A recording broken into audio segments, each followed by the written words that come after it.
হরে কৃষ্ণ। আজ আমরা মোহিনী একাদশী মাহাত্ম্য শ্রবণ করব। এই একাদশী মাহাত্ম্য কুর্ম পুরাণে বৈশাখ মাসের একাদশী মাহাত্ম্য, এই মোহিনী একাদশী মাহাত্ম্য বর্ণনা করা হয়েছে। মহারাজ যুধিষ্ঠির বললেন, হে জনার্দন, বৈশাখ মাসের শুক্লপক্ষে একাদশীর নাম কি, এর ফল কি, কি বিধি, এই সকল কথা আমার নিকট বর্ণনা করুন। উত্তরে ভগবান শ্রীকৃষ্ণ বললেন, হে ধর্মপুত্র, আপনি আমাকে যে প্রশ্ন করেছেন, পূর্বে শ্রী রামচন্দ্র বশিষ্ঠের কাছে এই একই প্রশ্ন করেছিলেন। তিনি জিজ্ঞাসা করেছিলেন, হে মুনিবর, আমি জনক নন্দিনী সীতার বিরহজনিত কারণে বহু দুঃখ পাচ্ছি। তাই একটি উত্তম ব্রতের কথা আমাকে বলুন, যার দ্বারা সর্ব পাপ হয় ও সর্ব দুঃখ বিনষ্ট হয়। এই কথা শুনে বশিষ্ঠ বললেন, হে রামচন্দ্র, তুমি উত্তম প্রশ্ন করেছ। যদিও তোমার নাম গ্রহণে মানুষ পবিত্র হয়ে থাকে, তবুও লোকের মঙ্গলের জন্য তোমার কাছে সর্বশ্রেষ্ঠ ও পরম একটি পবিত্র ব্রতের কথা বলছি।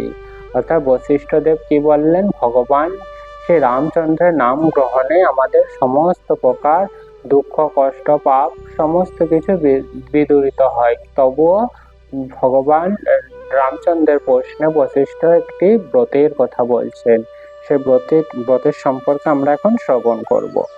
বৈশাখ মাসে শুক্লপক্ষিয়া একাদশী মোহিনী নামে প্রসিদ্ধা। এই ব্রত প্রভাবে মানুষের সকল পাপ, দুঃখ ও মহাজাল অচিরেই বিনষ্ট হয়।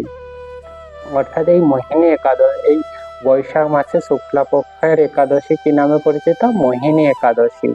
আর এই একাদশী পালন করলে আমাদের কি কি হবে? সকল প্রকার পাপ, কর্ম, দুঃখ ও মহাজাল অচিরেই বিনষ্ট হয়ে যাবে।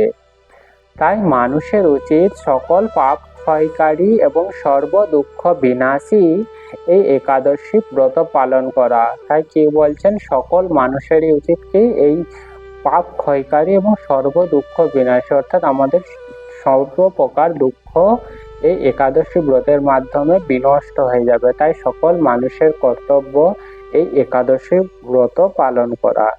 একাগ্র চিত্রে তার মহিমা শ্রবণ করো। এই কথা শ্রবণ মাত্রে সমস্ত পাপ বিনষ্ট হয়। এছাড়াও কি আমরা যদি একাগ্র চিত্রে এই একাদশী মাহাত্ম্য শ্রবণ করে থাকি, তাহলে আমাদের সকল প্রকার পাপ বিনষ্ট হয়ে যাবে।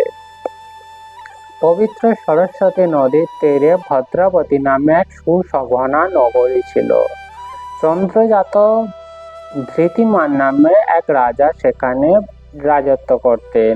সেই নগরীতে ধনপাল নামে এক বৈশ্য বাস করতেন।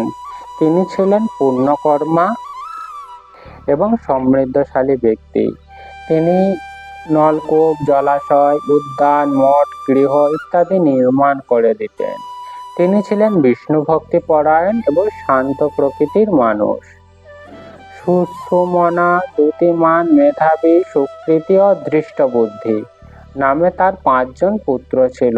পঞ্চম পুত্র দৃষ্টবুদ্ধি ছিলেন অতি দুরাচারী।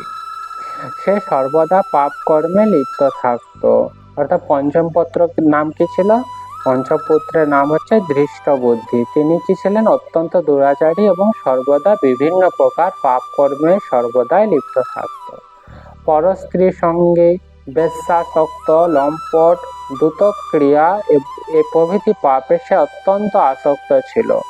দেবতা, ব্রাহ্মণ ও পিতামাতার সেবায় তার একেবারেই মতি ছিল না। সে অন্যায় কার্যে রত এবং দুষ্ট ভাবে ও পিতৃধন ক্ষয়কারক ছিল। সবসময় সে অভক্ষ, ভক্ষণ এবং সুরাপানে মত্ত থাকত। অর্থাৎ সমস্ত প্রকার পাপ কর্মে তিনি সেই পুত্র সর্বদাই লিপ্ত থাকত। এর ফলে কি হয়েছিল? পিতা ধনপাল একদিন পথ চলছিলেন। হঠাৎ তিনি দেখতে পেলেন ধৃষ্টবুদ্ধি এক বেশ্যার গলায় হাত রেখে নিঃসংকোচে ঘুরে বেড়াচ্ছে। তার নির্লজ্জ পুত্রকে এভাবে চৌরাস্তায় ভ্রমণ করতে দেখে তিনি অত্যন্ত মর্মাহত হলেন। এবং এই কুস্বভাব দর্শনে ক্রুদ্ধ হয়ে তিনি তাকে গৃহ থেকে বার করে দিলেন। তার আত্মীয় স্বজন তাকে পরিত্যাগ করলো। সে তখন নিজের অলঙ্কারাদি বিক্রি করে জীবনযাপন করতে লাগলো। কিছুদিন এইভাবে চলার পর অর্থভাব দেখা দিল। ধনহীন এই দেখে সেই বেশ্যাগণ তাকে পরিত্যাগ করলো। অর্থাৎ তাকে পরিত্যাগ করার পর তার জীবনে বিভিন্ন প্রকার দুঃখ কষ্ট শুরু হলো। অন্ন বস্ত্রহীন ধৃষ্টবুদ্ধি ক্ষুধায় তৃষ্ণায় অত্যন্ত কাতর হয়ে পড়লো। অর্থাৎ তার কাছে যে অলঙ্কার আদি ছিল সেগুলি সব বিক্রি করতে করতে সেগুলি নিঃশেষ হয়ে গেল। এর ফলে কি হয়, সেটাই ক্ষুধায় তৃষ্ণা, এমনকি ক্ষুধা নিবারণের জন্য যে খাদ্য সেটিও জোগাড় করতে পারলো না এবং অত্যন্ত কাতর হয়ে উঠল। অবশেষে নিজের গ্রামে সে চুরি করতে শুরু করলো। একদিন রাজপ্রহরী তাকে বন্দী করলো, কিন্তু পিতার সম্মানার্থে তাকে মুক্ত করে দিল। এইভাবে বার কয়েক সে ধরা পড়লো ও ছাড়া পেল, কিন্তু তবুও সে চুরি করা বন্ধ করলো না। তখন রাজা তাকে কারাগারে বদ্ধ করে রাখলেন। বিচারে সে কষাঘাত দণ্ড ভোগ করলো। কারাভোগের পর অনন্য উপায় ধৃষ্টবুদ্ধি বনে প্রবেশ করলো। সেখানে সে পশু পাখি বধ করে তাদের মাংস ভক্ষণ করে অতি দুঃখে পাপময় জীবন যাপন শুরু করতে লাগলো। অর্থাৎ খাদ্য বস্ত্র অন্যের অভাবে সে কি করলো, বনে প্রবেশ করলো এবং সেখানে পশু পাখি প্রভৃতিকে হত্যা করে জীবন যাপন করলো এবং কি পাপময় জীবন ভোগ করা শুরু করলো। দুষ্কর্মের ফলে কেউ কখনো সুখী হতে পারে না। অর্থাৎ কেউ যদি কোনো দুষ্কর্ম অর্থাৎ খারাপ কর্ম করে থাকে, সেই কর্মের ফল সর্বদা হচ্ছে দুঃখজনক, আর এই দুঃখজনক ফলের ফলে সর্বদাই দুঃখ ভোগ করতে হয়, আর কোনো সুখ আমরা পাই না। তাই সেই দৃষ্টবুদ্ধি দিবারাত্রি দুঃখ সুখে জর্জরিত হলো। ঠিক তেমনি এখানে দেখতে পাচ্ছি দৃষ্টবুদ্ধি কি দিবারাত্রি দুঃখ সুখে জর্জরিত হয়ে উঠলো। এইভাবে অনেক দিন অতিবাহিত হলো। কোন পূর্ণ ফলে সহসা একদিন সে কৌন্ডিন্য ঋষির আশ্রমে উপস্থিত হলেন।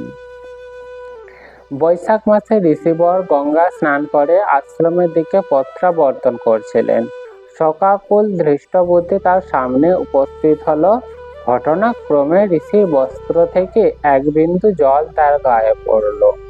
এই জলস্পর্শে তার সমস্ত পাপ দূরীভূত হলো। অর্থাৎ কি, ঋষির বস্ত্রের এক ফোঁটা জল তার গায়ে পড়া মাত্র কি হলো, তার সমস্ত প্রকার পাপ দূরীভূত হলো এবং হঠাৎ করে তার শুভ বুদ্ধি উৎপন্ন হলো। অর্থাৎ আমাদের মধ্যে অবস্থিত যখনই সমস্ত প্রকার পাপ বিনষ্ট হবে, আমাদের মধ্যে শুভ বুদ্ধি উদয় হবে, এটা নিশ্চিত।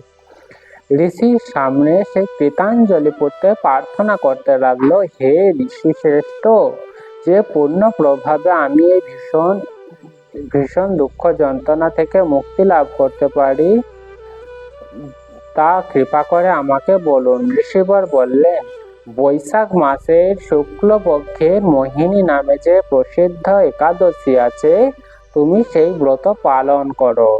এই ব্রতের ফলে মানুষের বহু জন্মার্জিত পর্বত পরিমাণ পাপ রাশিও ক্ষয় হয়ে থাকে। মহামুনি বশিষ্ঠ বললেন, কণ্ডিয় ঋষির উপদেশ শ্রবণ করে প্রসন্ন চিত্তে ধৃষ্টবুদ্ধি সেই ব্রত পালন করল।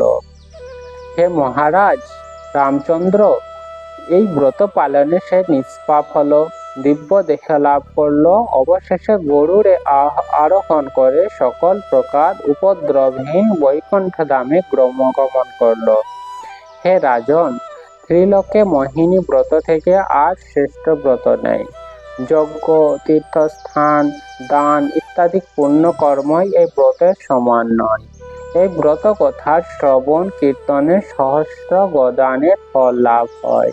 তাই আমাদের সকলেরই উচিত কি একাদশী তিথি অত্যন্ত শ্রদ্ধা সহকারে আমাদের করা। এর ফলে আমরা সমস্ত প্রকার পাপকর্ম থেকে বিরত হব এবং আমাদের মধ্যে শুভ বুদ্ধির উদয় হবে। অবশেষে আমরা ভগবান প্রাপ্তিতে সহজ প্রাপ্তি লাভ করব। হরে কৃষ্ণ, হরি বল।